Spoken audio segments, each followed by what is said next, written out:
asked about her emails, for example, he broke in to run interference for her and say the country doesn't want to hear about her damn emails.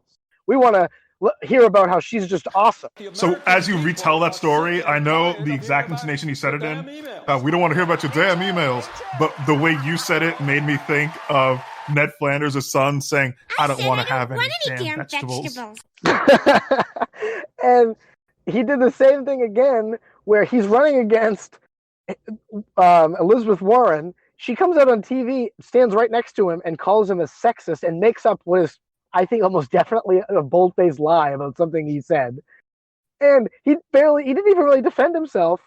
And he continued to have this one-sided truce where he's not going to say anything negative about her while she stands there and calls him a sexist to his face. And then she bumps off, and he's left with one candidate that he's running against, a man who, by all implications, seems to be going down the road to senility, doesn't seem to remember who he is or what he's running for or where he is. And Bernie does, again, he runs interference for Joe Biden. And then when all the corruption charges came up about Ukraine and all these, and China and all his questionable business dealings, his son's dealings, Bernie didn't say, well, I don't want to talk about that. I want to talk about issues. He said, Joe Biden's a great guy. He's got great, integrity. And, if I were a Christian, then Joe Biden would be my Jesus or whatever he said. This is not what you do if you're trying to win the presidency. Yeah, it's weird.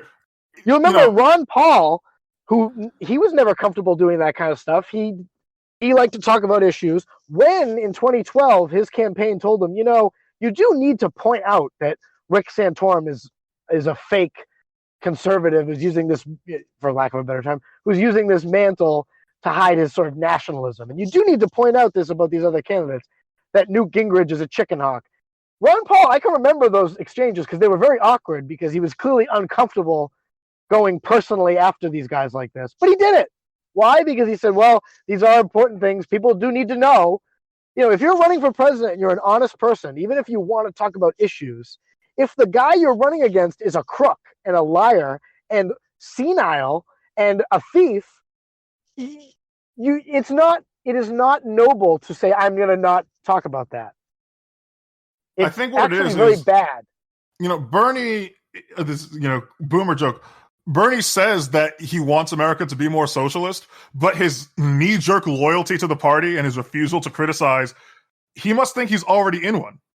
Yeah, he's like some pathetic Menshevik. Like when I was reading the Gulag Archipelago, he's talking about all these instances. One was Bukharin, not the anarchist Bukharin, a different Bukharin, who wrote the Communist Party platform. And he was thrown into the Gulag by Stalin. And the whole time he's in there, he's telling all the other people in the Gulag, you guys deserve to be here. Stalin and them will realize that it's a mistake for me to be here. But you guys, they should give you, they should give you everything they can because you guys are all traitors to the cause. And guess what ended up happening to him? He apologized for Stalin right up until he died. It didn't save him. And that's Bernie. It's this sort of pathetic, cowering, spineless. What did Solzhenitsyn say about this? He said that some of these people, to them, death was not what they feared. What they feared, the biggest threat that Stalin had over them was that he would expel them from the party. Because when they adopted a creed of socialism, they believed that made them more powerful because now instead of being an individual, they were a piece of this larger, creed. But instead, it actually made them nothing because now they were nothing more than a cog in the machine of the party. So they could just be replaced just like that. And that's like Bernie to a T. He's an old style party man. If you stop clapping first, that means you don't love Biden. Yes, exactly. He's the guy who tells us we need a revolution. That's the name of his PAC, Our Revolution. But apparently the revolution we need in this country is such a specific one that we don't even have to not vote for the Democratic Party. The revolution we need is that we can't even criticize any of the mainstream candidates of the Democratic Party. So apparently the revolution he speaks of is just replacing Trump with somebody that Goldman Sachs boardroom picked. And of course, the Democrats have no case for Biden. There is no positive case for voting for Joe Biden. The only reason to vote for Joe Biden is if you don't want Donald Trump. And this is something that even Democrats realize. It must be something that normal people realize. Yeah, if you look at, I've seen this defense of Biden. The best thing I've heard about Biden from any of these Democrats is he's not senile. He's always been stupid. And if you go back and look at clips of Joe Biden, his old gaffes from even 5 years ago, yes, Joe Biden always says stupid things, and he always makes mistakes and says things that now I can see the argument that some of the things he's saying now that we're attributing to senility could just be, that's just Joe being Joe. It's just that now we're looking for that pattern, so we're seeing it. But I'm also seeing that if you just look at him physically and his cadence, the way he speaks, the look on his face, the look in his eyes, he does look like he has drastically fallen off since 5 years ago even. Yeah.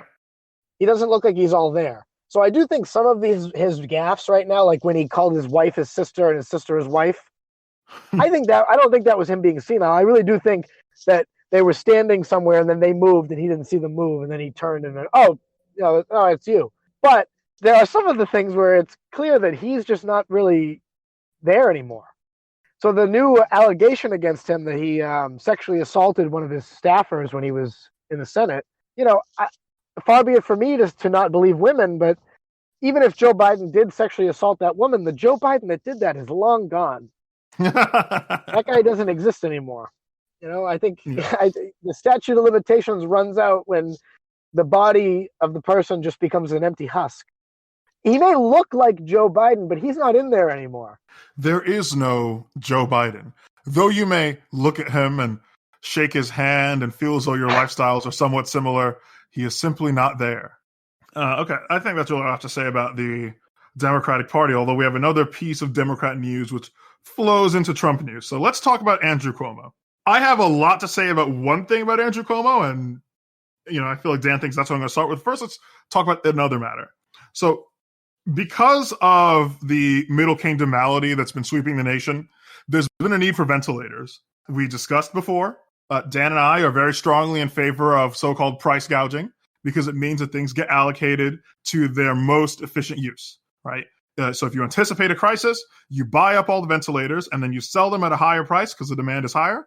And then they go to the people who need them the most because they will pay the most for it. Very simple case. No, I'm not going to elaborate on it. Yes, people that can pay the most and need it more, by definition, that's my story. I'm sticking with it. I know you're doing that to be purposely cheeky, but the other thing to remind people of when you say people who can pay the most need it more, period, that if they have a critique of that, they need to posit a different standard. Like you have a standard, it's objective. If you pay more, then by definition, it's most needed by you. They don't have a standard. It's just that they think they can just make ad hoc, arbitrary justifications of who gets what. Somehow poor people need it more for some reason. It wasn't really made clear.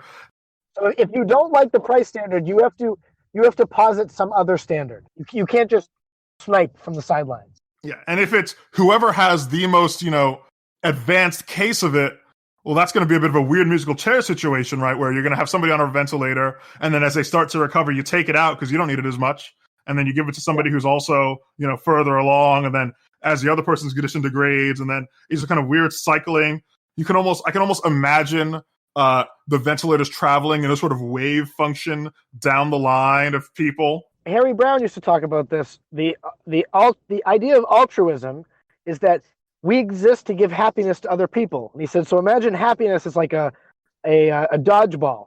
And my job is to hand it to you, and then you have to hand it to someone else, and they hand it to someone else, and we're all just handing it. No one actually gets it. So that's what we'll be doing with the ventilators. Is our job is to make sure that the sickest people need it, and once they're no longer the sickest, it goes to somebody else until they're sick enough again to get it. So nobody ever actually gets better.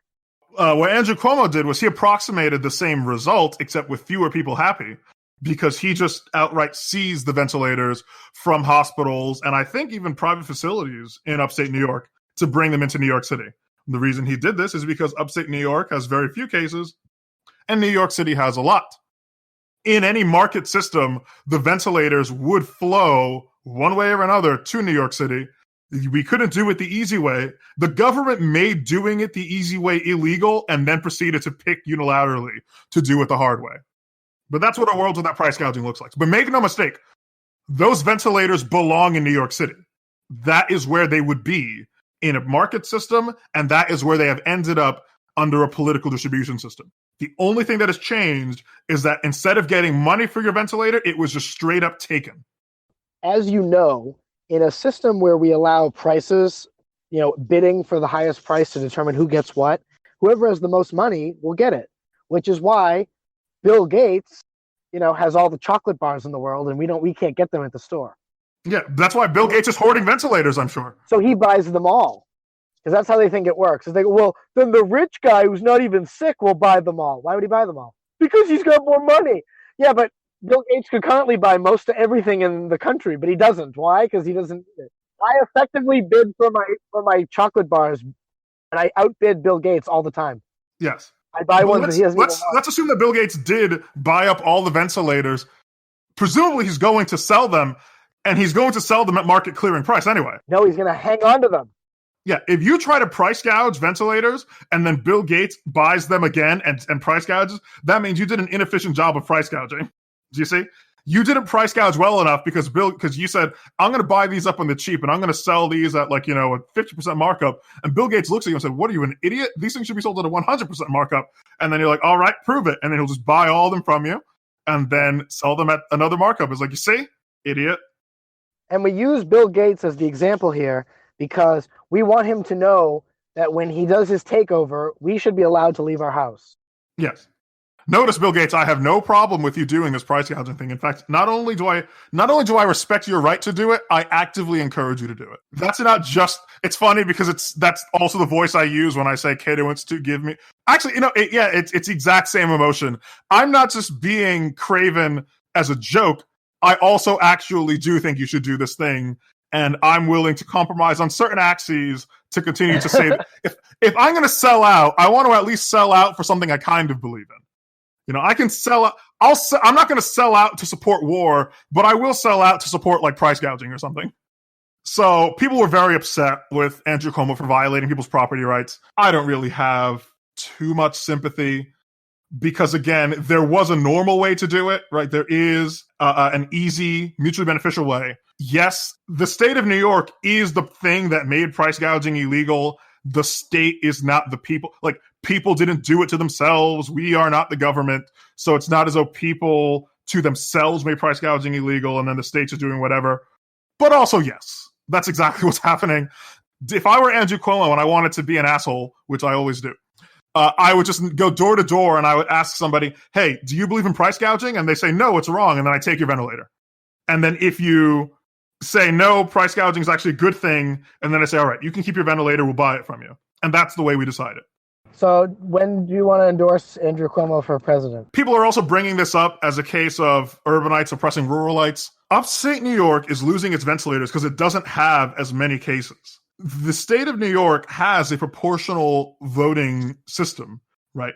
Each state legislator represents, I think, 170,000 people or something like that. New York City is actually underrepresented.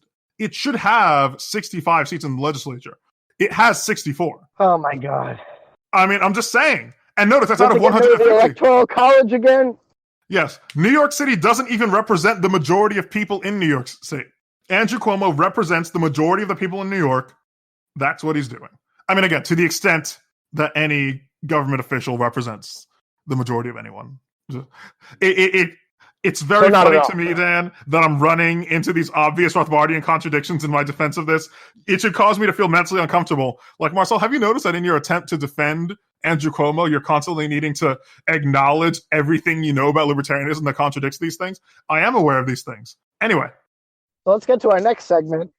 Andrew Cuomo, libertarian hero. Yes, Andrew Cuomo has officially become the foremost champion of states' rights in the United States. I don't mean that as some kind of ironic joke. I don't mean Andrew Cuomo has said something that if you kind of look at it in a certain way, it's like, hey, hang on, that kind of suggests states' rights. I mean this 100% seriously. And you don't mean to say he's implicitly, through his actions, conceding states' rights. I mean, he's outwardly championing it. He has transformed like an anamorph into Thomas Jefferson or John C. Calhoun or something. Yes. Because Donald Trump was asked a few days ago if he would, or even if he could, force governors to reopen their state economies. I don't know if people remember, but a few weeks